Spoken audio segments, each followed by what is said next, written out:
Welcome to episode 2 of Norse Myths, Legends, and Folktales. My name is MyLinda, Butterworth, and today we learn how a war brought Odin much wisdom in the Norse myth of the War of the Aesir and Vanir. Odin did not extend a friendly welcome to the witch Gullveig when she came to visit him. In his hall, the High One and many other Aesir listened with loathing as she talked of nothing but her love of gold, her lust for gold. They thought that the worlds would be better off without her, and angrily seized and tortured her. They riddled her body with spears. Then the Aesir hurled Gullveig onto the fire in the middle of the hall. She was burned to death, but out of the flames she stepped, whole and reborn. 3 times the Aesir burned Gullveig's body, and 3 times she lived again. Then, wherever she went, and she went everywhere, into every hall, Gullveig was given another name. The odd Aesir and their servants called her Hide, the Gleaming One. She was a seer. She enchanted wands of wood. She went into trances and cast spells.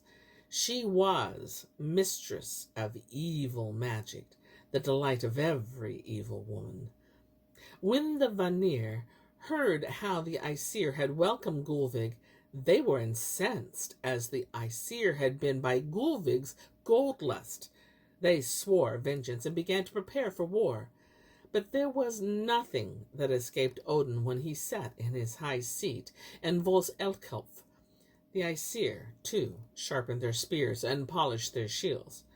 Very soon the gods moved against each other, and Odin cast his spear into the host of the Vanir, and that was the beginning of the first war in the world. At first, the Vanir gained ground. They used spells and reduced the towering walls of Asgard to rubble. But the Aesir fought back and surged forward and caused no less damage in Vanaheim, the world of the Vanir. For a long time the battle raged to and fro, and the longer it lasted, the clearer it became that neither side was likely to win. Then the gods on both sides grew weary of war. Talk and truce seemed better than such turmoil. So leaders of the Aesir and the Vanir met to discuss terms. They argued about the war's origins and whether the Aesir alone were guilty of causing the war, or whether both sides were entitled to tribute. The end of the discussion was that Aesir and Vanir swore to live side by side in peace and agreed to exchange leaders as proof of their intentions. So 2 leading Vanir, Njord and his son Freya, made their way to Asgard. Njord's daughter, Freya, journeyed with them. So did Quasir, wisest of the Vanir. The Aesir welcomed and accepted them much as they disliked the fact that Freyr and Freya were the children of Njord by his own sister. They appointed Njord and Freyr as high priest to preside over sacrifices, and Freya was consecrated as sacrificial priestess. She soon taught the Aesir all the witchcraft that was well known and in common use in Vanaheim. For their part, the Aesir sent long-legged Honir and wise Mimir to live in Vanaheim. Honir was well built and handsome, a figure of substance. The Aesir thought he would make an inevitable leader in war and peace alike. Mimir, like Quasir, was held to be second to none in his understanding and wisdom. The Vanir welcomed and accepted them. They at once appointed Honir to be one of their leaders, and Mimir stood at his right hand, always ready with shrewd advice. Together they were unfailing. When Honir was separated from Mimir, though, things were rather different.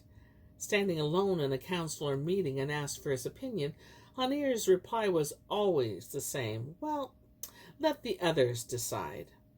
The Vanir began to suspect that the Aesir had tricked them, and that they had got very much the worse in the exchange of leaders. And soon their suspicion turned to outright anger and thoughts of revenge. They seized wise Mimir and threw him to the ground and hacked off his head. They told one of their messengers to take it back to those who had so thoughtfully sent it, Odin and Aesir. Odin took Mimir's head and cradled it.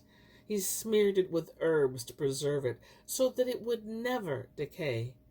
And then the High One sang charms over it, and gave back to Mimir's head the power of speech. So its wisdom became Odin's wisdom, and he held many truths unknown to any other being. And here is where I end my tale for today. But I'll be back with more tales. Many more tales. Until then, my friends, enjoy the journey.